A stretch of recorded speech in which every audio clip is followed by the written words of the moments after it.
Her billionaire husband gave his fortune to her sister, legally, secretly, and left her penniless overnight. I need you to tell me the truth, Sophia. How long have you been sleeping with my husband? The silence on the other end of the phone stretched for 3 seconds. Then my younger sister laughed. Actually laughed. It took you long enough to figure it out. My hands were shaking so badly I almost dropped the phone. I was sitting in my lawyer's office. They were recording every word, but none of that mattered in the moment. All I could focus on was the casual cruelty in her voice. How long? 3 years, Olivia. Since Ethan was 1 year old. I closed my eyes. 3 years. While I was recovering from postpartum depression, while I was trying to be a good mother, while I trusted my husband and my sister. Did you ever feel guilty? I asked. He's my husband. Ethan is your nephew. Jonathan was never really yours. Her voice was cold. Matter of fact, you were useful, smart enough to design programs he could fund, respectable enough to make him look good. But you were never his equal. You were his project. The words hit like physical blows. And when you got sick, she continued, he realized he didn't need you anymore. So he found someone who could actually handle being with a man like him. Someone like you. Someone who understands what he needs. Power. Sophistication. Not some bleeding heart who'd rather save poor people than enjoy wealth. What about Ethan? My voice broke. You're helping Jonathan take my son. I'm helping him protect his son from an unstable mother. I had postpartum depression, Sophia. That doesn't make me unstable. You almost died, Olivia. You couldn't function for months. You were a complete mess. And instead of supporting me, you started sleeping with my husband. Pause. Then she said something I'll never forget. You were always so proud of being good. But goodness doesn't build empires. It doesn't win. Have you ever discovered that the two people you trusted most had been destroying you together? Have you ever had your mental health weaponized to take away your child? Have you ever been left with $473 while your sister walks away with $900 million? I'm Olivia Harrington. Well, I was Olivia Jordan for 8 years. And this is the story of how my billionaire husband gave his entire fortune to my sister, his mistress, and tried to take my son by claiming I was too mentally ill to be a mother. But here's what he didn't know. The woman he tried to erase had something he could never take. And when I found it again, I became unstoppable. If you've ever been punished for asking for help when you needed it most, if you've ever had your vulnerability used as a weapon against you, this story is for you. Hit that like button right now and stay with me, because what I did next will give you chills. And subscribe to Kings and Billionaires Romance Stories by Dennis for stories every week about people who refuse to stay broken. Let me take you back to where this all started. 10 years ago, before the betrayal, before I lost everything. Back to when I still believed in love.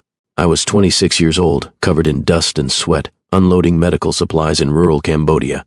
The convoy had broken down 2 days earlier. We were stranded in a village so remote it didn't appear on most maps. I was with International Hope Initiative, spending my gap year after graduate. School bringing healthcare to people who'd never seen a doctor. The heat was brutal. Over 100 degrees. The kind of heat that makes you understand why people move slowly in tropical countries. I was carrying boxes of antibiotics when I heard it. The sound of helicopter blades cutting through humid air. Everyone stopped working. Helicopters didn't come to villages like this. Not unless something was very wrong, or someone was very important. The helicopter landed in the clearing near the rice paddies. The downdraft sent dust everywhere. I shielded my eyes and watched a man step out. He was completely out of place. Expensive clothes that probably cost more than the entire village's annual income. Dark hair, sharp features, the kind of presence that makes people stop and stare. He walked toward our group with purpose, spoke to our team leader. I went back to unloading supplies, assuming he was some government official here to inspect something. Then he picked up a box. I watched this man in clothes that screamed wealth and privilege hoist a 40-pound box of medical supplies onto his shoulder and carry it toward the village elder's home. You should be careful, I told him. Those are fragile. He set the box down gently, turned to look at me. His eyes were green, startling against his tanned skin. I'll be careful. He smiled. I'm Jonathan. I'm here to help. That's when our team leader explained. Jonathan Harrington was on a philanthropy tour. His family foundation funded development projects across Southeast Asia. When he'd heard about our situation, he'd arranged for parts to repair our vehicles and stayed to help distribute the supplies we'd brought.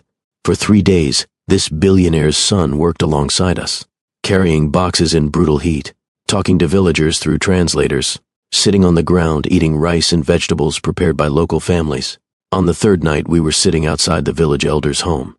The sun had set. Cicadas were deafening. I was exhausted and sunburned and wondering why someone like him was really here. "You're different from other wealthy people I've met." I said it without thinking, probably from exhaustion. He looked at me with curiosity. "How so?" "Most rich people don't do this. They write checks and attend galas. They don't spend 3 days in villages without running water. Maybe they don't know any better." He gestured to the families around us, cooking over open fires, children playing in the dirt. "My grandfather built our fortune on the backs of factory workers in Southeast Asia. These people's grandparents probably made us rich. The least I can do is give something back. That's unusually self-aware for someone born into billions." My father would disagree. "He thinks I'm wasting time that should be spent on business." "What do you think?" "I think business without purpose is just accumulation, and I've seen what accumulation does to people. It hollows them out." We talked for hours that night, about inequality and responsibility, about whether wealth was inherently corrupting or if it was just a tool that revealed who you already were, about what it meant to live a life that mattered. He was thoughtful, deeply curious about my work, asked questions that showed he was actually listening, not just being polite. When the relief mission ended and we returned to Phnom Penh, he asked for my contact information. I gave it to him. Didn't expect to hear from him again. Men like Jonathan Harrington didn't pursue women like me. Women who owned 3 pairs of jeans and whose idea of luxury was a hotel with hot water. But he called 2 days later. Then he flew to Thailand to meet me when I started my next project. Then he convinced me to have dinner with him in Singapore during a layover. For 6 months, he showed up wherever I was working. Bangladesh, Philippines, Myanmar, always respectful of my work. Never asking me to choose between my mission and him, just being present. In Manila, we were volunteering at a community health clinic when he asked, "Come back to New York." He said this while we were reorganizing a supply closet. "Let's build something together. You understand public health. I have resources. We could create programs that actually change lives. I don't want to be someone's charity project. I'm asking you to be my partner." He turned to face me. "In everything." 3 months later, he proposed. We were at another community clinic, this one in the Bronx, serving hundreds of patients who had nowhere else to go. He was covered in the chaos of it all when he pulled me aside. "Marry me."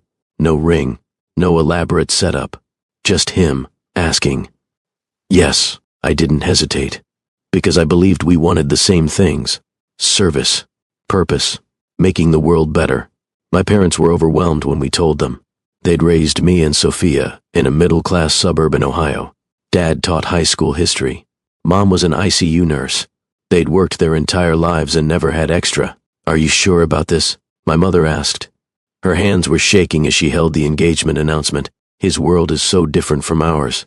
I love him, Mom, and he values the same things we do." The wedding was beautiful in a way that still felt authentic. Intimate ceremony at the Harrington family estate in the Hamptons. Old money elegance everywhere I looked. But Jonathan made it feel like it was about us, not the spectacle. His mother, Rachel Harrington, smiled through the entire event. She wore Chanel and pearls, greeted every guest with practiced warmth. But when she looked at me, her eyes were ice. I overheard her talking to Jonathan's aunt during the reception. "She's not one of us." Rachel's voice was low but clear. "She doesn't understand our world. This won't last." Jonathan defended me immediately. He'd heard her too. "Olivia understands what actually matters. That's more than most people in our world can say." The first 2 years of marriage were everything I'd hoped for. Jonathan funded a global health initiative that I designed from the ground up. We built mobile clinics in 12 countries, trained thousands of community health workers, developed sustainable programs that didn't just provide aid but created infrastructure. I was doing work that changed lives, real, measurable impact, and Jonathan supported every aspect of it. Attended board meetings, reviewed budgets with me, celebrated every milestone. We were partners, in every sense of the word. Then I got pregnant. We were thrilled. Jonathan was attentive throughout the pregnancy, came to every appointment, read parenting books, talked about the kind of father he wanted to be. Ethan was born on a cold February morning. 7 pounds, 3 ounces. Perfect fingers and toes, dark hair, like his father. My eyes. For 3 weeks, everything was beautiful. Exhausting but beautiful. Learning to breastfeed. Watching Jonathan hold our son with such tenderness. Believing we could do this. Then the bleeding started. I was changing Ethan's diaper when I felt it. Warmth spreading between my legs. Looked down and saw blood soaking through my clothes. Too much blood. Jonathan. My voice came out weak. Something's wrong. The next hours were a blur. Emergency room. Doctors shouting. Nurses running. Jonathan's face pale with terror as they rushed me into surgery. Postpartum hemorrhage. That's what they called it. Severe. Life-threatening. I'd lost so much blood that my heart had nearly stopped. I woke up in recovery with tubes everywhere. Jonathan was sitting beside my bed, holding Ethan, both of them crying. "You're okay." He kept saying it like a prayer. "You're okay. You're okay." But I wasn't okay. The physical recovery was brutal, but what came after was worse. The hormonal crash hit like a freight train. One day I was fine. The next, I couldn't stop crying. Couldn't eat. Couldn't sleep even though I was exhausted beyond comprehension. And I couldn't bond with Ethan. I'd look at my perfect, beautiful son and feel nothing, just numbness. Then terror, because what kind of mother feels nothing? "Jonathan, something's wrong with me." It was 2 a.m. Ethan was screaming. I was standing in the nursery, frozen, unable to make myself pick him up. "You're exhausted." Jonathan got up, took Ethan, started soothing him with practiced ease. "You need to rest. It's not exhaustion. I can't do this. I can't be his mother. You're overwhelmed. It's normal. This isn't normal. I don't feel anything for him. I'm supposed to love him, and I just feel empty." Jonathan got me into therapy the next day. Dr. Sarah Winters specialized in postpartum depression. She was kind, patient, non-judgmental. "What you're experiencing is a medical condition." She explained it calmly. "Postpartum depression affects 1 in 7 women. It's not your fault. It doesn't mean you're a bad mother.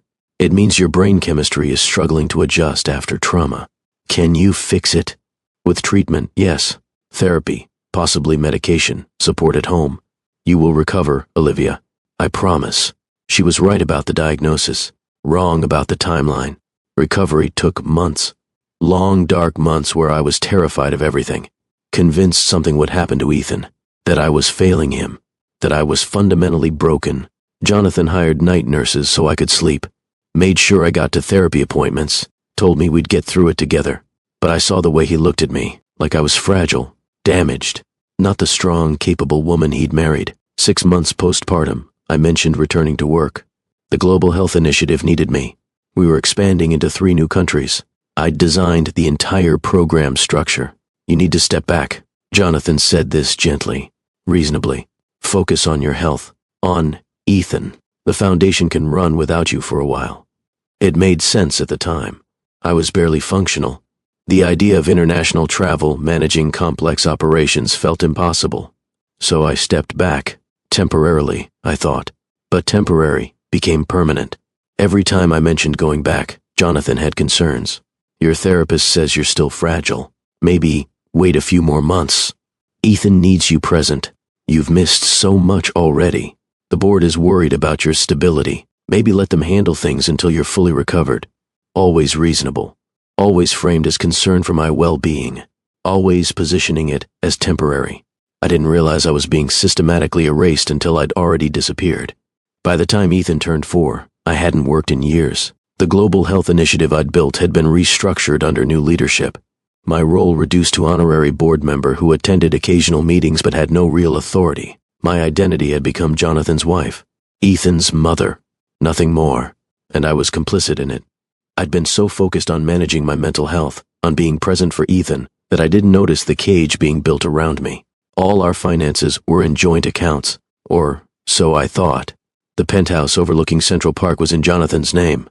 The vacation homes, the investment portfolios, everything belonged to him legally. I just hadn't realized it mattered. Because we were married. We were partners, until we weren't.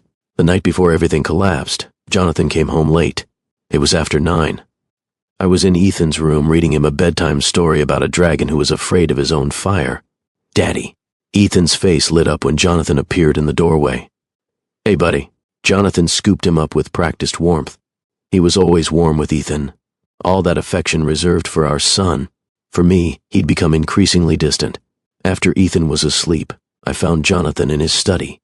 Dark wood furniture, expensive art on the walls, the room where he conducted business I was no longer part of. Can we talk? He didn't look up from his laptop. About what? About us. You've been pulling away. We barely connect anymore. I've been busy, Olivia. The foundation has significant demands right now. I used to manage those demands. Now I don't even know what projects you're funding. He looked up. His expression was carefully neutral. Are you feeling unstable again? The question was a knife, my mental health used as a weapon. I'm feeling disconnected from my husband. What do you want from me? I want the partnership we used to have. I want to matter again. We have a partnership. I provide resources. You take care of Ethan and manage household responsibilities. That works. For who? For our family. He stood up, closed his laptop. This is exactly what your therapist warned about. Ideation that isn't grounded in reality. That's not fair. I think you need to increase your therapy sessions. He walked past me without touching me. I'm sleeping in the guest room. I have early meetings tomorrow. He left me standing there, alone in that expensive study. My mental health history weaponized against any complaint I might have. I didn't know those would be the last words we'd exchange as husband and wife. The next morning he was gone before I woke. There was a note on the kitchen counter. His handwriting, sharp and precise. Taking Ethan to school. Meetings all day. Don't wait up. I went about my morning. Yoga class. Coffee with a friend. Grocery shopping for the week. That's when my life ended. I was at Whole Foods with a cart full of groceries. Organic produce and expensive cuts of meat. The things I bought without thinking about costs because money had never been an issue. The cashier rang everything up.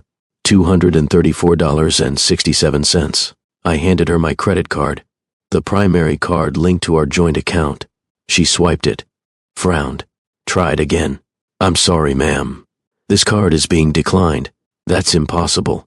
Try again. She tried 3 more times. Same result. Do you have another card? I gave her the backup card. Also declined. Panic started rising in my chest.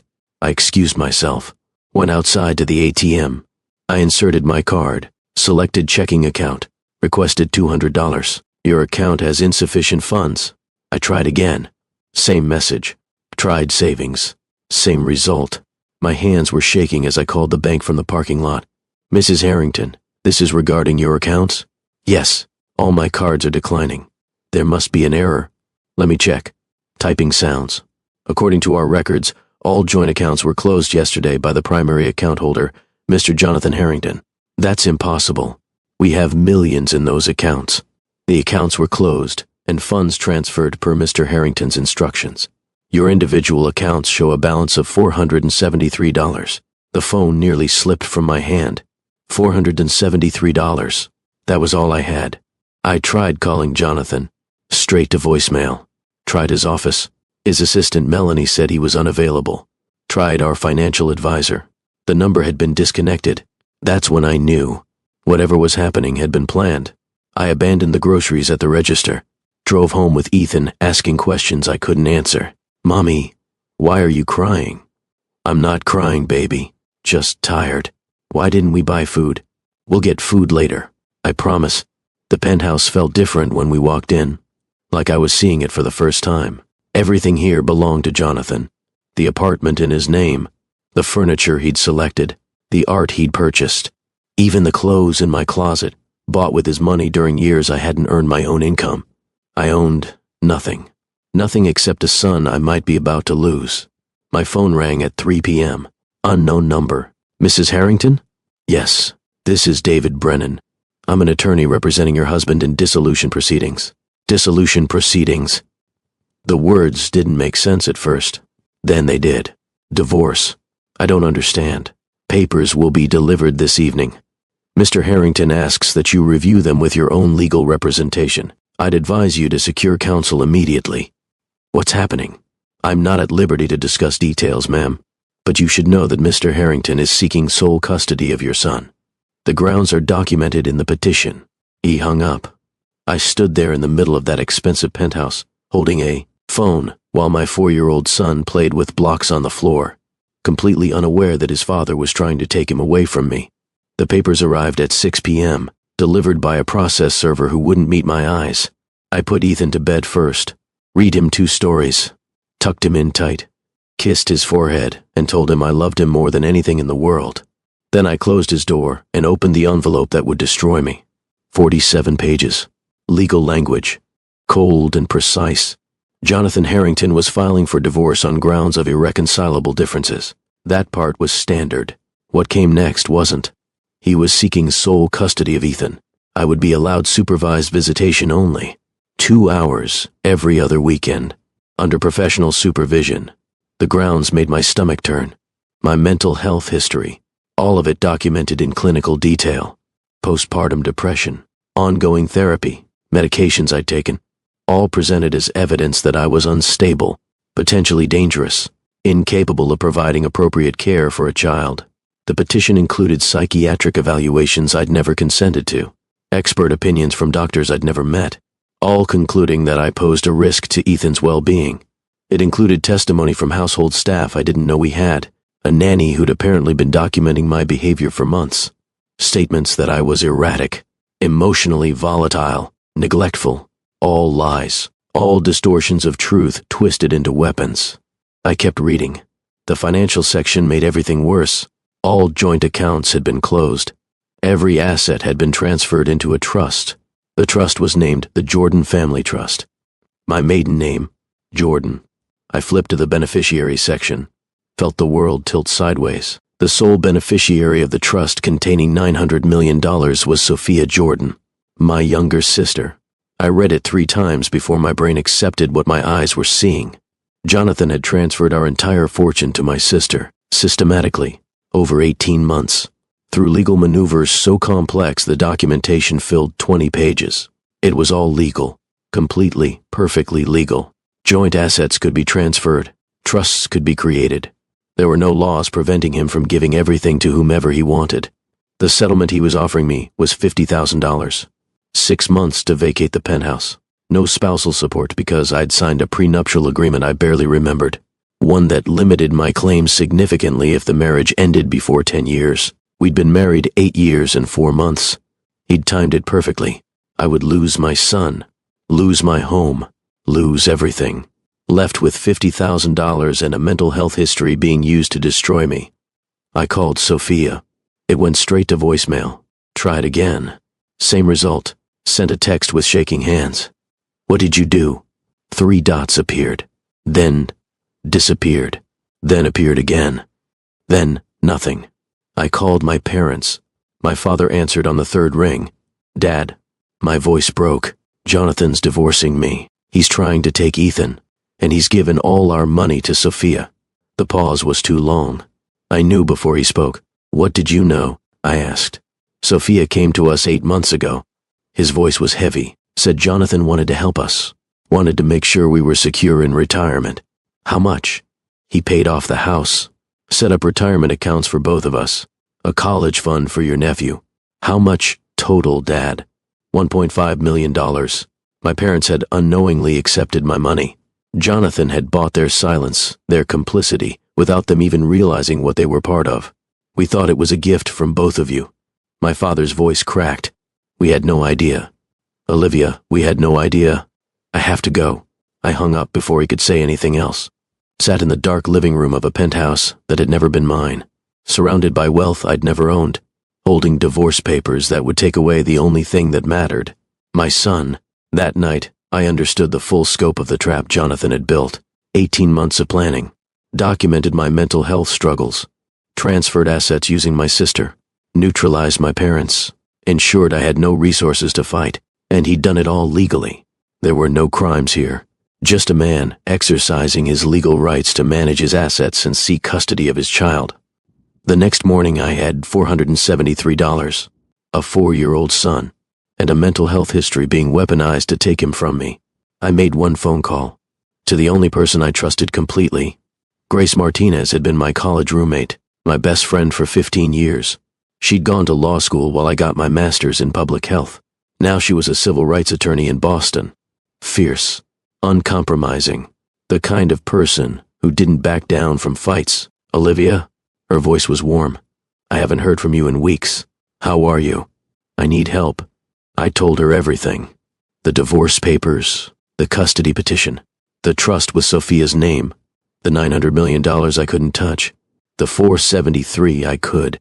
She was silent for 10 seconds after I finished. Then she said something that changed everything. He's using your postpartum depression to take Ethan?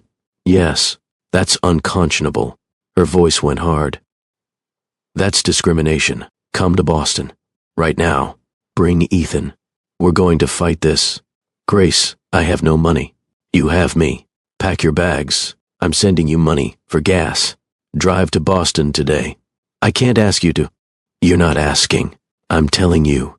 You're coming here, and we're going to destroy him. 3 hours later, I'd packed 2 suitcases. Clothes for me and Ethan. His favorite stuffed elephant. My laptop. A few books. I left everything else in that penthouse. The designer clothes, the jewelry, the trappings of a life that had never really been mine. I left a note on the bed where Jonathan no longer slept. Send everything else through the lawyers. I just want my son.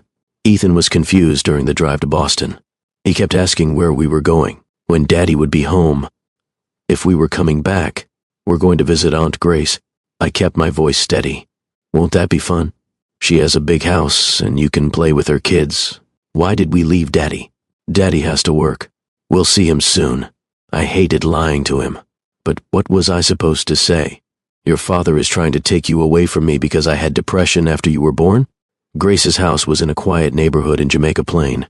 Small, warm, full of the beautiful chaos of her 3 kids and her wife Carmen, and life actually being lived. She opened the door before I'd even parked, ran down the steps and pulled me into a hug so tight I finally broke. Started crying right there on her front lawn. I've got you. She said it over and over. I've got you. You're safe now. That night, after Ethan was asleep in the guest room with Grace's youngest son, we sat at her kitchen table. Grace reviewed the divorce papers with the methodical precision of someone who understood exactly how the law could be twisted. This is sophisticated, she said after an hour. He's created a comprehensive narrative of instability, used your honesty about mental health against you. So I have no chance. I didn't say that. She looked up at me. Her eyes were fierce. I said it's sophisticated, but using someone's medical history to take their child is discrimination. We just have to prove it. How? First, you document everything. Every interaction with Ethan that shows you're a capable, loving mother. Every moment that proves Jonathan's narrative is false. She pulled out a legal pad. Started making notes. Second, we get expert witnesses who'll testify that postpartum depression doesn't equal unfitness. Third, we build your financial position so you can prove stability. With what money, Grace? With work. She pushed the laptop toward me. You have a master's degree in public health. You designed a global health initiative that serves millions. You're not unemployable. You're just out of practice. No one will hire me. I've been out of the workforce for 4 years. Then we make them see what they're missing. Over the next week, Grace and I built the foundation of my counter case. We documented everything about my relationship with Ethan, photographed us together, recorded our daily routines, started a journal logging every interaction. We compiled evidence of my involvement in his life. Preschool teachers who could testify I was at every conference. His pediatrician's records showing I'd attended every appointment. Other parents who'd been on playdates. Building proof that I wasn't the unstable, neglectful mother Jonathan's petition described. But we needed more. We needed experts. Grace connected me with Dr. Sarah Chen, not my therapist. A different Dr. Chen. This one was a psychiatrist who specialized in postpartum disorders. She'd testified in dozens of custody cases.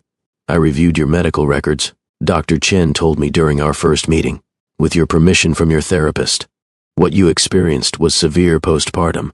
Depression following a traumatic birth. You sought treatment immediately, complied with every recommendation, did everything right, but I couldn't function for months. That's the nature of the condition. It doesn't mean you were unfit. It means you were ill and you got treatment. She leaned forward. Olivia, 1 in 7 women experience this. If we start taking children away from every mother who had postpartum depression, we'd be removing millions of kids from loving homes. Will you testify to that? Absolutely. What your husband is doing is stigmatizing and discriminatory. I'll say that in court. First piece of hope. But I still needed income. Needed to prove financial stability. I spent hours researching my old organization, International Hope Initiative, the one I designed and built. I pulled up their website, read through their current programs, saw my framework still in place but operating less efficiently under new leadership. I dug deeper, found their financial reports, public information for nonprofits. They were struggling. Funding was down. Operational costs were up. Several programs had been suspended. They needed help.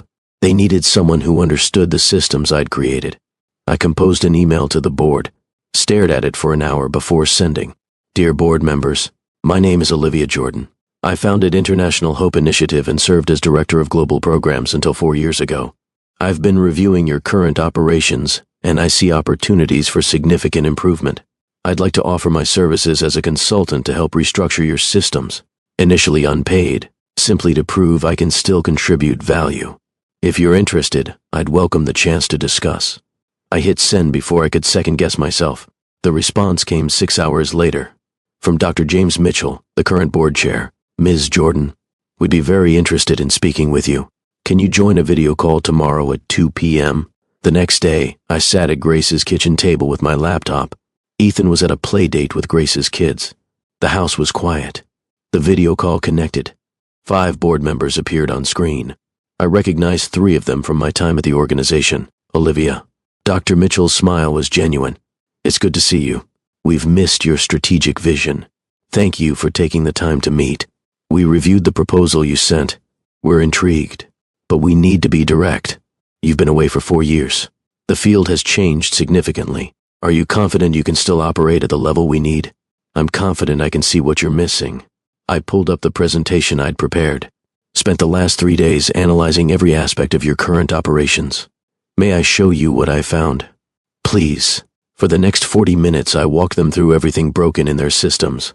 Supply chain inefficiencies that were costing them $2 million annually. Duplicated administrative functions. Programs operating in silos instead of sharing resources. Partnership opportunities they were missing. I showed them exactly how to fix each problem. Drew on knowledge I'd built over years of designing these systems. Proved that 4 years away hadn't dulled my strategic thinking. When I finished, Dr. Mitchell was quiet for a long moment. This is extraordinary work, Olivia. How long did this analysis take you? 3 days. 3 days. He looked at the other board members. Their expressions had shifted from skepticism to interest. We've been struggling with these issues for over a year, because you're trying to operate systems I designed without understanding the underlying logic. I kept my voice confident. I can fix this. Give me 60 days as an unpaid consultant. Let me restructure your operations. If I succeed, we discuss a permanent position. If I fail, you owe me nothing. Another pause. Then Dr. Mitchell nodded. You have a deal. When can you start? Immediately. Over the next 6 weeks, I worked harder than I'd worked in years. I rebuilt International Hope Initiative's entire operational structure from Grace's kitchen table. Worked while Ethan napped. Worked after he went to bed. Worked early mornings before he woke up. The patterns came back immediately. I saw connections others missed. Identified inefficiencies. Designed solutions that were elegant and sustainable. My first major project saved them $2.3 million annually by restructuring their supply procurement. The board was stunned. Olivia, this is exceptional. Dr. Mitchell said during our 6-week review, we'd like to offer you a permanent consulting position. $15,000 monthly to start. Remote work with flexible hours. It wasn't huge money, but it was proof. Proof I was capable, functional, valuable. Within 3 months, they promoted me to interim director of operations. Salary jumped to $180,000 annually. Still remote. Still flexible. I was rebuilding. Slowly, but undeniably. Patricia Coe, the divorce attorney Grace had connected me with, used every piece of evidence we'd compiled. The employment contract, performance reviews from the board, documentation of my daily involvement with Ethan. This is exactly what we need. Patricia reviewed everything with satisfaction. You're proving stability, capability, maternal involvement, everything that contradicts Jonathan's narrative. But he has unlimited resources. He has money. She looked at me directly. You have truth, Sometimes that's enough. Meanwhile, Jonathan exercised his temporary visitation rights. Every other weekend, he'd pick up Ethan at Grace's house. Cold, distant, looking through me like I didn't exist. Ready to go, buddy? Ethan would cling to me. He didn't understand why he had to leave, why we didn't all live together anymore. It's okay, baby. I'd kneel down to his level. Daddy's going to take good care of you. I'll see you Sunday night. After Jonathan drove away in his Mercedes, I'd go inside and count the hours until Ethan came back. The first few returns were hard. Ethan would be quiet, withdrawn. It took hours for him to relax again. One Sunday night, I was tucking him in after Jonathan dropped him off. Did you have fun with Daddy? His apartment is really big. Do you like it there? Long pause. It's too quiet, and Daddy's always on his phone. Did he play with you? A little. Mostly, I watched movies. Do you like staying here with me and Aunt Grace's family better? He nodded. You're more fun, and you listen when I talk. I documented every conversation, every preference Ethan expressed. In custody cases, a child's wishes mattered. Even at 4 years old, his voice had weight. The second visitation weekend, Ethan came back different, excited in a way that made my stomach clench. Mommy, I met Aunt Sophia. My blood went cold. Who? Aunt Sophia. She was at Daddy's apartment. She's really pretty, and she made us pancakes. Jonathan had introduced our son to his mistress, to my sister, had the audacity to call her Ethan's aunt. What was Aunt Sophia doing there? Daddy said she's his special friend. She lives in a big building too. Did you like her? She was nice, but not as nice as you. I called Patricia immediately after putting Ethan to bed. He introduced them. I was shaking with rage, brought my sister around my son and didn't even tell me. That's a violation of the temporary custody agreement. Patricia's voice was sharp. He's supposed to notify you of any caregivers or significant people in Ethan's life. Document everything. Write down exactly what Ethan said. This proves the affair. It suggests it strongly. But we need more. How much more? Proof of the relationship. Proof that the trust benefiting your sister is connected to an affair. Evidence of intent to defraud you. I used the last of my first consulting paycheck to hire a private investigator. Grace tried to talk me out of it. That's money you need for rent, for food. I need my son more. If there's evidence of what Jonathan did, I have to find it. The investigator's name was Marcus Webb, retired police detective, specialized in financial crimes and infidelity cases. He found Sophia in 3 days. She's living in a penthouse in Tribeca. Marcus showed me photos, building owned by a holding company. I traced it. Jonathan Harrington is the principal. So, he's housing her. He's doing more than that. Marcus pulled up financial records. Your sister has been making regular withdrawals from that trust. Large amounts, transferring to offshore accounts in the Cayman Islands. How much? 15 million in the past 6 months. My sister was looting the trust that held my money. The trust Jonathan had created supposedly to protect assets. This is fraud, I said. Potentially. Marcus leaned back. Trust beneficiaries can access funds. But systematic drainage like this, combined with the affair, suggests the trust wasn't created for legitimate asset protection. It was created to hide wealth from you during divorce. Can we prove that?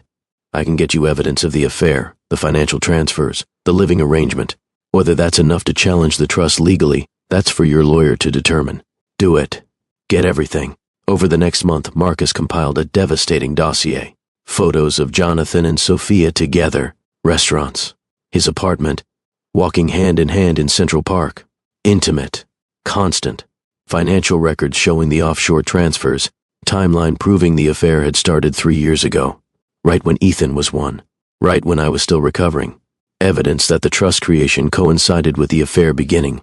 Patricia reviewed everything with barely contained excitement. This is our opening. She spread the evidence across her conference table. If we can prove the trust was created to hide assets in anticipation of divorce and that the beneficiary is his mistress who's systematically draining it, we can challenge the entire structure. What about custody? The affair helps. She pulled out case files. Shows his judgment is questionable. Shows he's introducing your son to his mistress without your consent. Shows he's more interested in his relationship than Ethan's stability. Is it enough? Combined with everything else? Your employment, your expert witnesses, your documentation of maternal involvement? She nodded. It's enough to fight. Before we continue, I need to know. Are you Team Olivia? Do you think she can win against a billionaire who planned this for years? Drop a comment below and tell me, would you fight for custody or take the settlement? Because what happens next requires courage most people don't have. If you're invested in this story, smash that like button. Subscribe to Kings and Billionaires Romance Stories by Dennis. We drop stories every week about people who refuse to stay broken. Now let me tell you about the phone call that changed everything. It was Patricia's idea. Call Sophia directly. With lawyers listening, recording every word. She might incriminate herself. Patricia explained. Admit to the affair. Acknowledge the trust arrangement. Give us evidence we can use, or she might refuse to talk to me. Then, we've lost nothing. But if she's arrogant enough, she might tell you everything. I sat in Patricia's office. Grace beside me. 2 lawyers from Patricia's firm. All listening. I dialed Sophia's number, the one I'd had saved in my phone for 28 years. Since she was born and I was 2 years old. It rang 4 times. I was certain it would go to voicemail. Then she answered. Hello? Sophia. My voice was steady. We need to talk. Silence. Then a laugh. Cold. Cruel. Do we? I know about you and Jonathan. It took you long enough to figure it out. That's when I asked the question that opened this story. How long have you been sleeping with my husband? And she told me everything. Every cruel detail. 3 years. Since Ethan was 1. How I'd never been Jonathan's equal. How I was useful until I wasn't. How my breakdown had given them their opportunity. I let her talk. Let her reveal everything. Her contempt for my work. Her belief that goodness doesn't win. Her role in helping Jonathan take Ethan. When she finally finished, I said one thing. We'll see about that. I hung up. Looked at Patricia. Did you get all that? Every word. She was smiling. Admission of the affair including timeline. Acknowledgement of helping with the custody case. Motive. Intent. This is admissible. What happens now? Now we file our response to Jonathan's petition. She started gathering documents. And we go to war. The forensic audit results came back on a Wednesday morning. I was at Grace's kitchen table working on a supply chain analysis for the initiative when Patricia called. You need to come to my office. Now. Her voice was tight with controlled excitement. We found something. I arranged for Grace's wife Carmen to watch Ethan. Drove to Patricia's office in downtown Boston. She had documents spread across her entire conference table. Your husband didn't just transfer assets to your sister. Patricia gestured to the papers. He's been hiding income for years. Systematic fraud. She walked me through it. Offshore accounts in the Cayman Islands. Shell companies registered in Delaware. Real estate holdings in other people's names. Investment portfolios hidden through corporate structures so complex. It had taken a forensic accountant 3 months to untangle them. The $900 million in the trust is only part of it. Patricia pointed to a summary sheet. Total hidden assets are approximately $1.4 billion. I sat down. The number was incomprehensible. He committed fraud on a massive scale. Not just against you, against the IRS. Tax evasion, wire fraud, false financial reporting. These are federal crimes. What does this mean? It means we have leverage. She pulled out another file. I've been in contact with a federal prosecutor. They're very interested in Jonathan's financial activities. They want to build a case. Against Jonathan? Yes, but they need cooperation. Someone who can testify about the timeline, the transfers, the intent behind the structures. You want me to cooperate with a federal investigation against my husband? Ex-husband, Patricia corrected. And yes, because if he's facing criminal charges, he becomes desperate. Desperate people settle, especially when they're trying to avoid prison. I thought about it. Thought about Jonathan in prison. Thought about Ethan visiting his father behind glass. I don't want to destroy him. I want custody of my son. These aren't mutually exclusive. If Jonathan knows prosecution is coming, he'll be motivated to settle the custody case favorably, to show good faith, to demonstrate he's trying to make amends. What do I have to do? Meet with the prosecutor. Tell them everything you know. Provide documentation of the marriage, the transfers, when you became aware of various assets, and they'll go after him? Eventually. But first, they'll give us leverage in the custody case. I met with Assistant U.S. Attorney David Park 3 days later. He was younger than I expected. early 40s, sharp eyes, the demeanor of someone who'd built a career prosecuting white-collar crime. Mrs. Harrington, thank you for coming in. It's Miss Jordan now, or it will be soon. Miss Jordan, he opened a file. I've reviewed the financial documentation your attorney provided. This is one of the most sophisticated asset concealment schemes I've seen outside of organized crime. My husband is very intelligent. Intelligence applied to fraud is still fraud. He pulled out a timeline. I need to understand the sequence. When did the transfers begin? I walked him through everything I knew. The marriage, the global health initiative, my postpartum depression, when I'd stopped working, when I'd noticed Jonathan becoming distant. Around that time, the major asset transfers began. David showed me bank records, 18 months ago, right when you were most vulnerable. I didn't know. I was focused on recovery, on Ethan. I trusted him to manage our finances. That trust is what he exploited. David made notes. The legal term is fraudulent conveyance, transferring assets to avoid obligations to a spouse. Combined with the tax evasion, we have a strong case. What happens now? We continue investigating, build the case. In approximately 6 months, we'll be ready to file charges. 6 months. The custody hearing was in 3 months. Will you tell Jonathan's attorneys you're investigating? We can make that information available, yes. Often that's enough to encourage settlements. 1 week later, Patricia received a call from Jonathan's lead attorney. My client would like to discuss settlement terms for both the financial and custody aspects of the divorce. Patricia put him on speaker so I could hear. Your client has been somewhat inflexible until now. What changed? My client has become aware of certain federal interest in his financial structures. He wishes to demonstrate good faith and cooperative spirit. I see. Patricia's voice was neutral. What are you proposing? We're prepared to offer joint legal custody with Ms. Jordan as primary residential parent. Mr. Harrington would have standard visitation. Financially, we're prepared to discuss equitable division of marital assets. How equitable? 50% of documented marital assets acquired during the marriage. Patricia muted the call, looked at me. That's a significant shift from sole custody and $50,000. It's not enough. I kept my voice steady. I want sole custody. He tried to take my son using my mental health against me. I won't reward that with joint custody. She unmuted. My client requires sole legal and physical custody. Mr. Harrington may have supervised visitation initially, transitioning to standard visitation after 6 months of demonstrated stability. That's quite aggressive, given your client's history. My client's history includes 4 years of dedicated, present parenting. Mr. Harrington's history includes committing fraud and having an affair with his wife's sister while she recovered from postpartum depression. Pause. I'll discuss with my client. The call ended. Patricia looked at me with something like pride. You're not backing down. He tried to destroy me. Tried to take the only thing that matters. Why would I give him anything? Most people would take joint custody and run, especially against someone with his resources. I'm not most people. No, she smiled. You're really not. 2 weeks later, the court ordered a custody evaluation, standard procedure in contested cases. An independent psychologist would interview both parents, observe us with Ethan, and make recommendations to the judge. Dr. Michael Torres was appointed. I researched him obsessively. 20 years of experience, testified in over 200 custody cases, reputation for being thorough, fair, and impossible to manipulate. My evaluation was scheduled first, 3-hour interview at his office in Manhattan.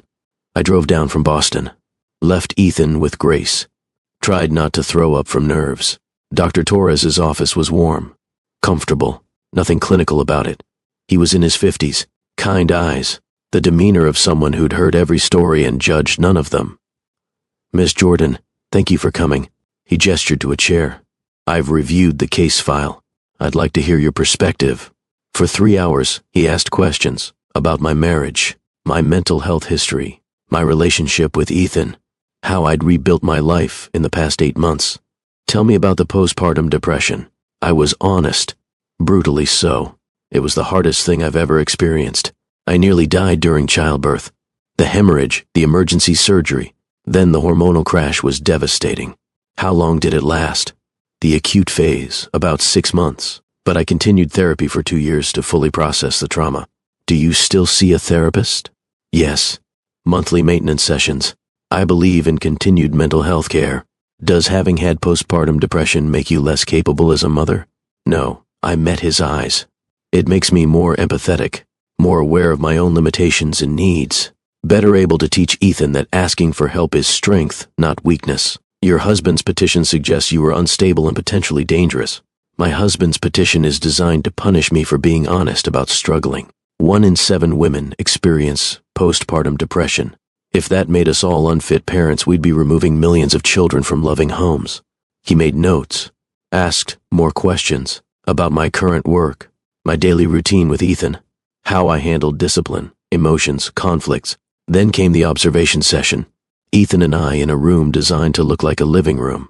Toys, books, art supplies. Dr. Torres watching through one-way glass. I didn't perform, just was with my son the way I always was. We built with blocks, read stories. When he got frustrated that his tower kept falling, I didn't dismiss it. That is frustrating. I sat beside him. Do you want to take a break or try a different approach? Different approach. He said it seriously. Maybe smaller blocks on bottom. That's good problem solving, buddy. We rebuilt together. Played for 2 hours. Just being us. Afterward, Dr. Torres thanked me. His expression gave nothing away. Jonathan's evaluation was scheduled for the following week. I wasn't there, obviously, but Patricia got the report. His interview focused heavily on material provisions. Dr. Torres told her what he could provide financially, educational opportunities, resources. What about emotional connection? Limited discussion. When asked about Ethan's emotional needs, Mr. Harrington talked about hiring appropriate support staff, not about providing support himself. Correct. The observation session had been telling. Jonathan and Ethan in the same room set up, but Jonathan spent part of it on his phone. When Ethan asked to play, Jonathan said in a minute that never came. Dr. Torres saw everything, documented everything. His report would carry significant weight. While waiting for the evaluation results, I continued rebuilding my life. International Hope Initiative promoted me again, this time to Director of Global Programs, the position I'd held before Ethan was born. The board wants you back in leadership. Dr. Mitchell told me during the call. Full-time, $400,000 annually plus benefits. You'd be running the entire organization's programmatic side. I'd need to stay remote until my custody case is resolved. We can make that work. The role is primarily strategic anyway. You can travel once you're settled. $400,000, stable employment, major organization trusting me with global operations. I accept. Patricia used the offer immediately, filed updated financial disclosures showing my employment, income trajectory, and professional reputation. Look at this progression. She showed me the documents. 8 months ago, you had $473.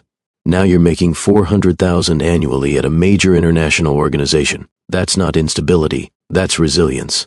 It's also proof Jonathan was wrong. It's proof you were never the person his petition described. The custody hearing was scheduled for early June, 6 months after Jonathan had filed. 6 months of rebuilding, gathering evidence, and preparing for war. The night before court, I couldn't sleep. Lay in Grace's guest room staring at the ceiling, thinking about everything that led here. The betrayal, the sister who chose him, the mental health history weaponized against me, but also thinking about everything I'd built. The career restored, the evidence compiled, the experts ready to testify. Tomorrow, I'd walk into that courtroom, face Jonathan, fight for my son, and I'd win. I had to win. The Manhattan family court building was imposing. Gray stone, columns, the architecture of justice and judgment. Patricia met me at the entrance. You ready? As I'll ever be. Remember, stay calm. Let the evidence speak. Don't let his attorneys provoke you. Inside, the courtroom was smaller than I'd expected. Wood paneling, high ceilings, fluorescent lights that made everything look harsh. Jonathan was already there, sitting at the defendant's table with 4 attorneys. He looked older, thinner, the stress showing. Our eyes met across the room. He looked away first. All rise. The bailiff's voice cut through the tension. The Honorable Judge Margaret Chen presiding. Judge Chen was in her late 50s. Sharp eyes behind glasses, the demeanor of someone who'd seen every manipulation and believed none of them. She reviewed the case file, looked at both sides, This is a custody dispute involving allegations of mental health unfitness and significant financial irregularities. She adjusted her glasses. I've reviewed both petitions and responses. We'll proceed with opening statements. Jonathan's lead attorney stood. Lawrence Bradford. Silver hair. Expensive suit. Voice like warm honey hiding poison. Your Honor, this case is straightforward. Mr. Harrington is a dedicated father seeking to protect his son from an unstable mother. Ms. Jordan has a documented history of severe mental illness. Postpartum depression so severe she required hospitalization, ongoing therapy for years, medication, periods where she couldn't function as a parent. He painted a picture of me as broken, dangerous, unable to care for Ethan. Mr. Harrington, by contrast, has been a model of stability, successful businessman, secure home, resources to provide every opportunity. He seeks sole custody not from malice, but from genuine concern for his son's well-being. Patricia stood for our opening. Her voice was sharp, clear. Your Honor, this case is about a man who punished his wife for being honest about mental health struggles, who used her vulnerability as a weapon, who systematically transferred nearly $1 billion in marital assets to hide them during divorce, who conducted a 3-year affair with his wife's own sister while she recovered from a traumatic birth. She let that sink in. Miss Jordan suffered postpartum depression 4 years ago. She sought treatment. She recovered. She has been an exemplary mother since. The only reason we're here is because Mr. Harrington prefers a custody battle to fair asset division. This isn't about fitness. It's about control and punishment. Judge Chen made notes. Proceed with witnesses. Jonathan's side went first. His mother, Rachel Harrington, took the stand, perfectly coiffed. Designer suit. The picture of old money, respectability. Mrs. Harrington, Lawrence began. You've observed your daughter-in-law's parenting. Can you describe what you witnessed? I was deeply concerned. Rachel's voice was practiced sympathy. Olivia seemed disconnected, absent. I worried for Ethan's safety when in her care. Can you give specific examples? She would stare into space for long periods. Didn't respond when Ethan called for her. I once found Ethan crying in his crib while she was in another room completely unaware. Patricia stood for cross-examination. Her smile was sharp. Mrs. Harrington, how often did you visit during Olivia's postpartum period? Several times. Several times over what period? A week? A month? Over the 4 years since Ethan's birth. So you made several visits across 4 years. And from these limited observations, you determined she was unfit? A grandmother knows when something is wrong. Does a grandmother also know when her son is committing fraud? Objection. Lawrence was on his feet. Sustained. Judge Chen looked at Patricia. Counsel, stay focused. Mrs. Harrington, were you aware your son was having an affair during Olivia's recovery? I don't believe that's relevant. It's directly relevant to credibility, Your Honor. Patricia addressed the judge. I'll allow it. Judge Chen nodded. Mrs. Harrington, were you aware of the affair? Rachel's composure cracked slightly. I was not. Were you aware your son transferred $900 million to a trust benefiting Olivia's sister?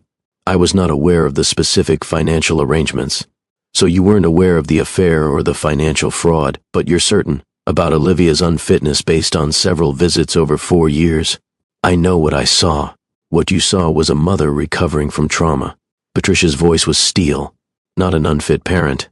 A human being who had the courage to be honest about struggling. That's not the same thing. Next witness was the nanny, a woman named Teresa Mendez who I'd never met during my marriage.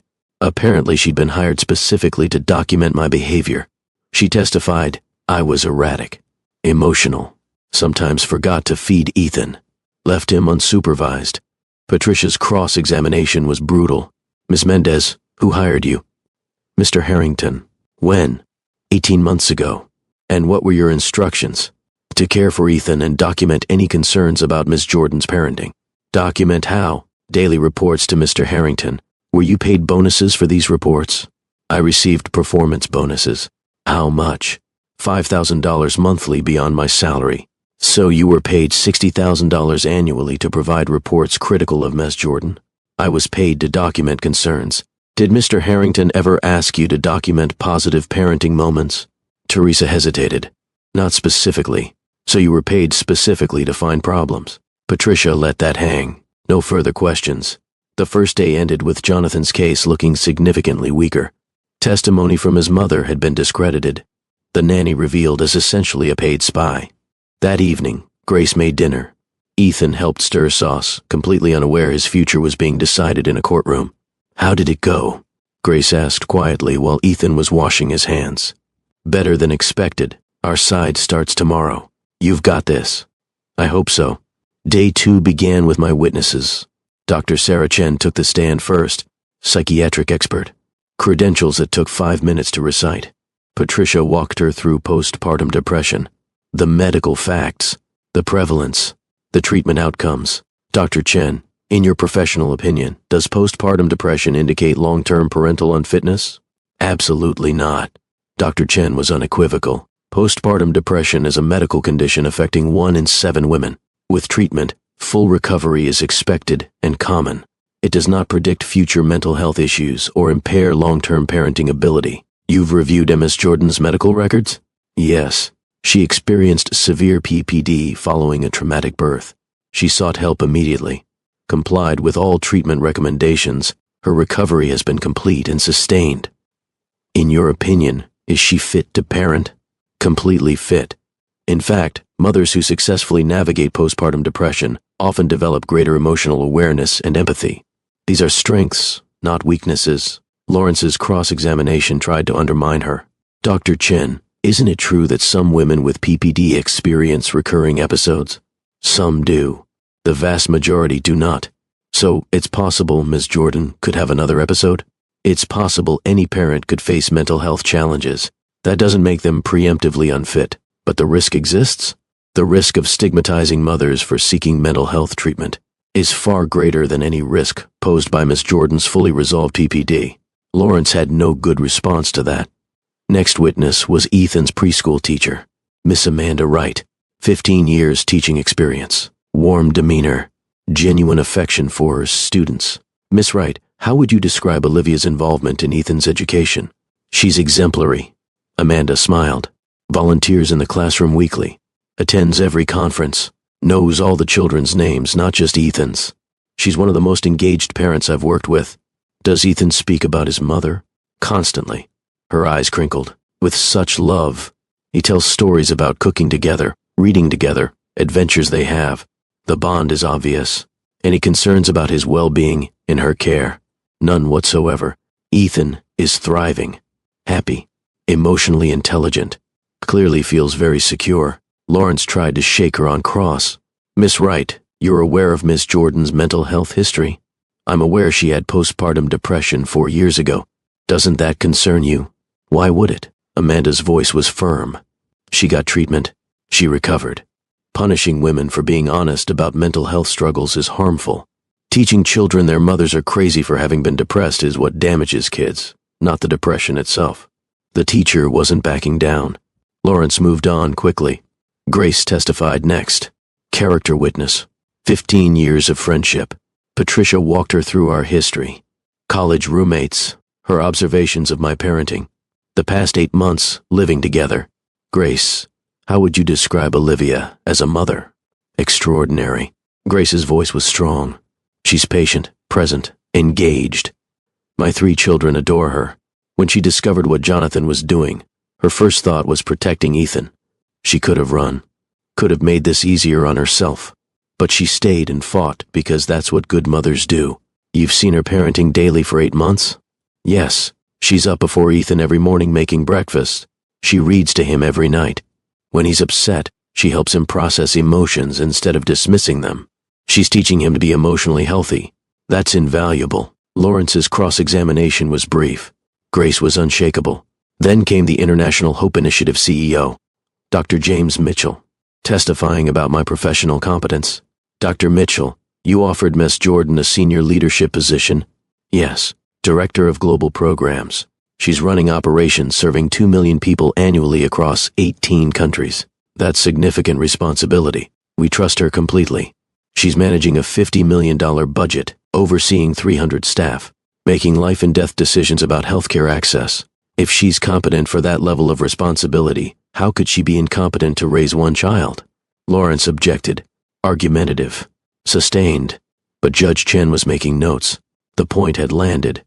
The forensic accountant testified next, laid out Jonathan's entire financial fraud. The offshore accounts, the shell companies, the systematic asset concealment. When did these transfers begin? Patricia asked. 18 months ago. Exactly when Miss Jordan's postpartum depression was at its worst. That timing is significant? Extremely. Mr. Harrington used his wife's medical crisis as cover to systematically hide marital assets. This wasn't coincidence. This was opportunism. Patricia introduced all the evidence: bank records, wire transfers, corporate filings, the trust documents naming Sophia as beneficiary. Then came the affair evidence, the private investigator's photos, Jonathan and Sophia together, intimate, constant, timeline showing 3 years. Finally, the recording, Sophia's phone call, played in open court. Her voice filled the courtroom. Jonathan was never really yours. You were useful until you weren't. I'm helping him protect his son from an unstable mother. The courtroom was silent. I looked at Jonathan. His face was pale. Realizing the full scope of what had been exposed, Judge Chen called a recess, summoned both attorneys to chambers. 45 minutes later they emerged. Patricia came directly to me. They want to settle. What are the terms? Joint legal custody. Your primary residential parent. He gets standard visitation, full financial disclosure, and equitable asset division. I shook my head. Sole custody. He tried to destroy me using my mental health. I won't reward that. Olivia, this is a good offer. If we push for sole custody and lose, you could end up with less. Put him on the stand. I kept my voice steady. Let's see how he explains the fraud, the affair, using our son's visits to introduce him to his mistress. Patricia studied my face. You're sure? I've never been more sure of anything. She went back to chambers, returned 30 minutes later. He folded. Sole legal and physical custody to you. Supervised visitation for 6 months, then transitioning to standard visitation, full asset division. He'll also plead to reduce federal charges on the financial fraud. I won. You won. Patricia smiled. Completely. The final day of court was brief. Both sides presented the settlement agreement. Judge Chen reviewed it carefully. This appears fair and in the child's best interests. She looked at both of us. Mr. Harrington, you understand you're agreeing to sole custody with Miss Jordan? Jonathan stood. Yes, Your Honor. And you understand the criminal implications of the financial fraud you've committed? Yes, Your Honor. His voice was barely audible. Miss Jordan, you're satisfied with these terms? I stood. Yes, Your Honor. Then this court approves the settlement. She signed the order. Miss Jordan, you have sole legal and physical custody of Ethan Harrington. Mr. Harrington will have supervised visitation per the schedule outlined. This case is closed. The gavel came down. I'd won. Ethan was mine. Completely, legally, permanently mine. Outside the courtroom, I called Grace. She answered on the first ring. How did it go? I got him. My voice broke. I got sole custody. Grace screamed so loud I had to pull the phone away. Then I heard her telling Carmen, telling the kids. Celebration erupting in the background. Come home. Grace said. We're having a party.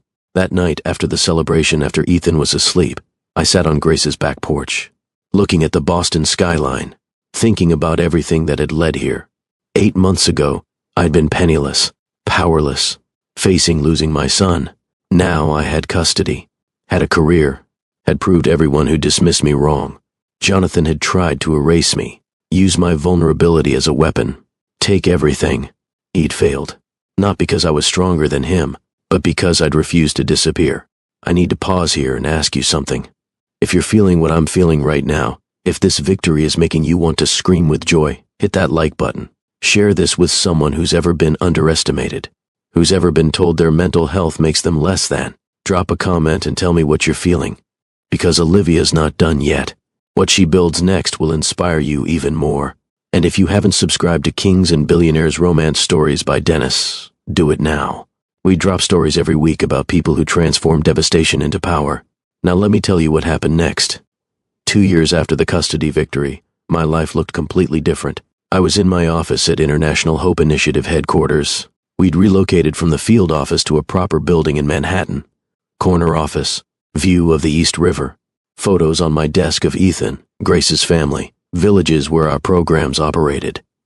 I was running an organization that now served 3 million people across 22 countries. The work I'd been meant to do. My phone buzzed. Reminder about Ethan's school career day. I'd volunteered to present about global health work. That evening, I picked Ethan up from school. He was 6 now. Bright, curious, emotionally intelligent in ways that made my heart ache with pride. Mom, did you know Tyler's dad is a pilot and Emma's mom is a scientist? That's very cool. What do you want to be when you grow up? I want to help people like you do. He said it simply. Maybe build hospitals in places that need them. Driving home, I felt it. Complete peace. Not despite everything that had happened, but because of it. Home was a brownstone in Brooklyn, modest by Harrington standards. But it was mine. Every piece of furniture chosen. Every wall painted. Home in a way the penthouse never was. The settlement had given me $600 million. Half the hidden assets once everything was discovered and divided. I'd invested most of it in a foundation supporting maternal mental health and single parents. Kept enough to live comfortably. To never worry about money again. But I didn't need excess. Jonathan had visitation with Ethan every other weekend. Unsupervised now. He'd completed the required parenting classes. Gone to therapy. Done the work. He was different with Ethan.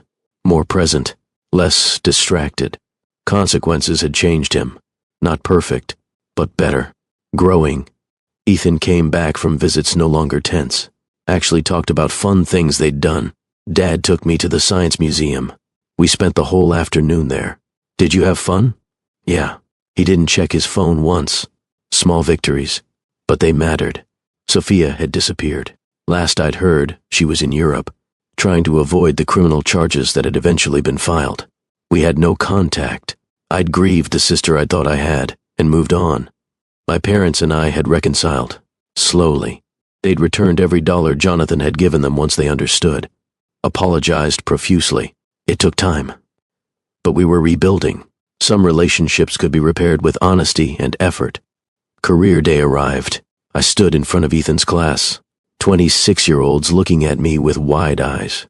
I showed pictures from fieldwork, mobile clinics, health workers I'd trained, children receiving vaccines for the first time. I help make sure kids everywhere can see doctors and get medicine when they're sick. I explained. Even in places very far away where hospitals are hard to reach. The kids asked questions. Is it scary working with sick people? Did you always want to do this? How did you learn? Ethan raised his hand. My mom is the bravest person I know. She helps millions of people. My heart swelled. Thank you, baby. After the presentation, another parent approached. Male, early 40s, kind eyes, warm smile. That was incredible. He extended his hand. I'm Daniel Torres. My daughter Sophia is in Ethan's class. Nice to meet you. I'm actually familiar with your organization. We've been trying to partner with groups like yours. I run a medical supply company. We talked for 20 minutes about supply chains, sustainable partnerships, impact measurement. He was knowledgeable, passionate, genuine. Would you be interested in meeting to discuss a potential partnership? He asked. Our company can provide supplies at significantly reduced cost. Might help you expand programs. I'd love that.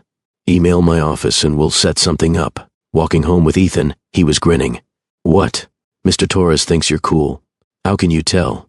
He smiled a lot when he talked to you. Like he was happy. Children saw everything. Grace called that night. So I heard there was a handsome single dad at career day. The parent network is terrifyingly efficient. Is he actually interested, or are they reading into things? We talked about medical supplies, Grace. The sexiest topic imaginable. I laughed. It was just a professional conversation. Olivia, you know it's okay to be open to something, right? You've rebuilt everything. You're thriving. You're allowed to consider partnership. Adult companionship. I'll think about it. But I was already thinking about it. About Daniel's kind eyes. The way he'd listened with genuine interest. The ease of our conversation. The business meeting happened 2 weeks later. His company's conference room. Professional. Focused. Productive. His organization could provide supplies at cost. Partnership would let us expand into 5 new countries. This could be transformative. I reviewed the proposal. Your pricing makes programs possible we couldn't afford otherwise. That's the goal. Daniel smiled. Profit matters, but impact matters more. After the meeting, he walked me to the elevator. Would you like to get coffee? I paused, considered, then smiled. I'd love that.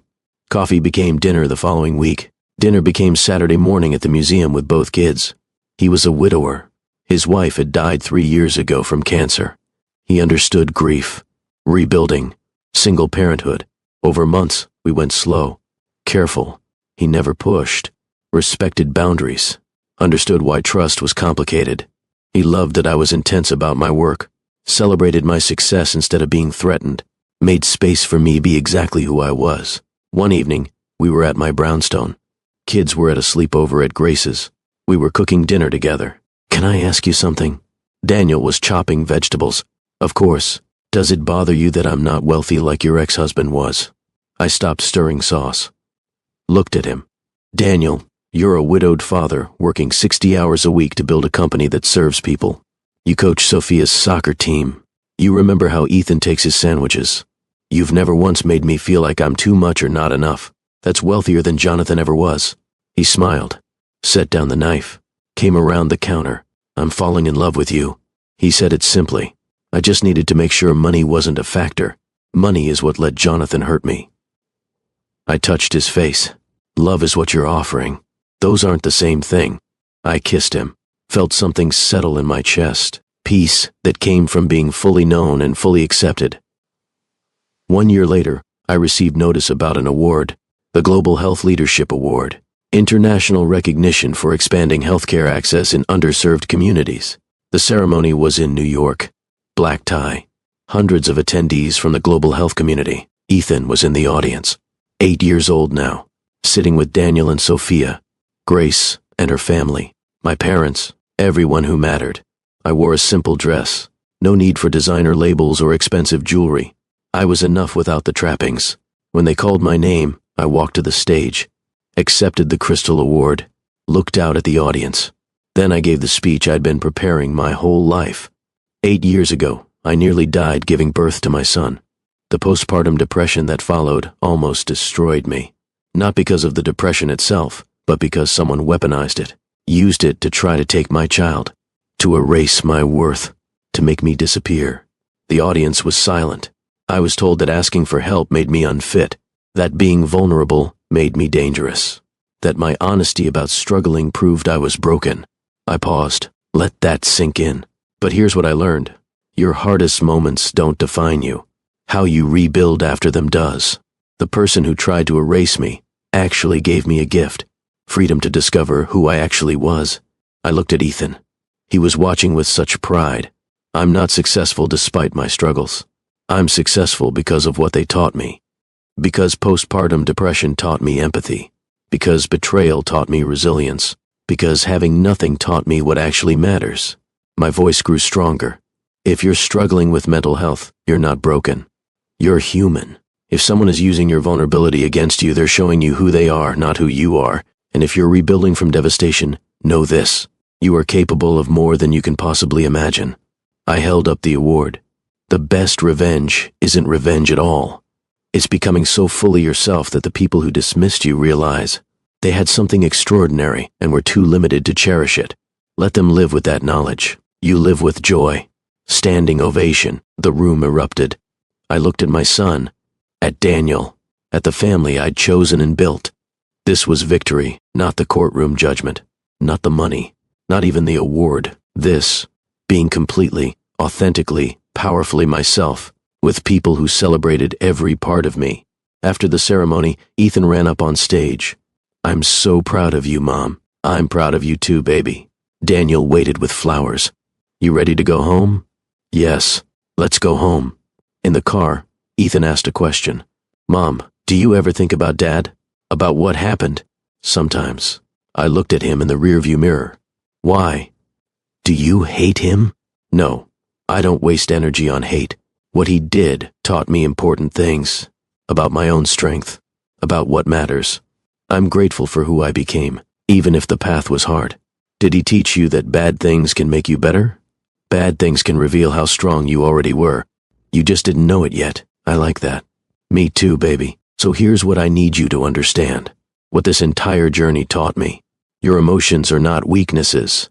They're information, data about what you need, what you value, what you won't tolerate. When someone dismisses your feelings, they're revealing their limitations, their inability to handle depth, their fear of authentic connection. Mental health struggles don't make you less than, they make you human. Seeking help is courage, not failure. And if you have children, remember this. They're watching everything. Learning what love looks like from how your partner treats you. Learning what they should tolerate from what you tolerate. Learning their worth from how you value yourself. Teach them well, not with words, but with choices. Show them that leaving difficult situations is brave.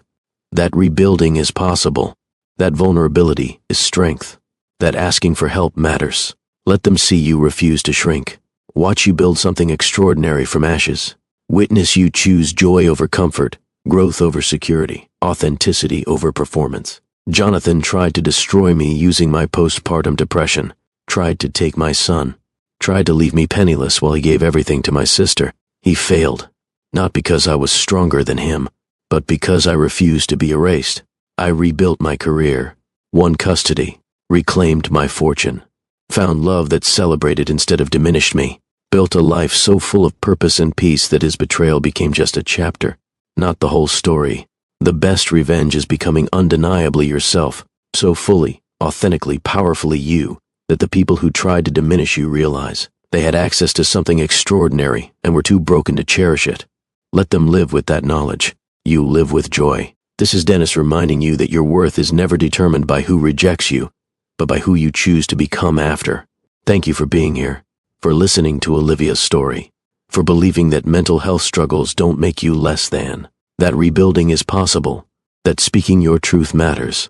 If you haven't already, subscribe to Kings and Billionaires Romance Stories by Dennis. We're building a community of people who refuse to stay broken, who believe devastation is just a detour, not a destination. Hit that like button if this story moved you. Share it with someone who needs to hear that their vulnerability is strength, not weakness. That postpartum depression doesn't make you unfit. That fighting for what matters is always worth it. Drop a comment and tell me your story. Have you ever had your mental health used against you? How did you handle it? What did you learn? Let's build this community together, of people who know that being told you're too emotional really means you're too much for someone who can't handle depth, who understand that leaving hard situations isn't giving up. It's choosing yourself. Remember always, you are not defined by what was done to you. You are defined by what you choose to become after.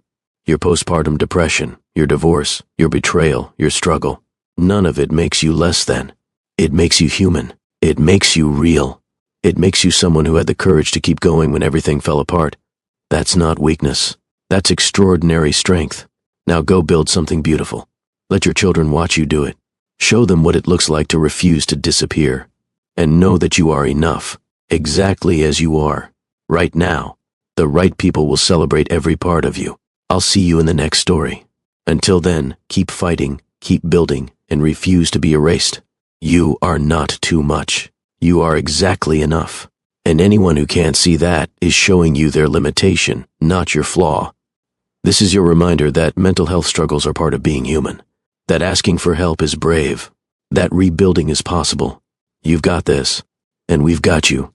See you next time.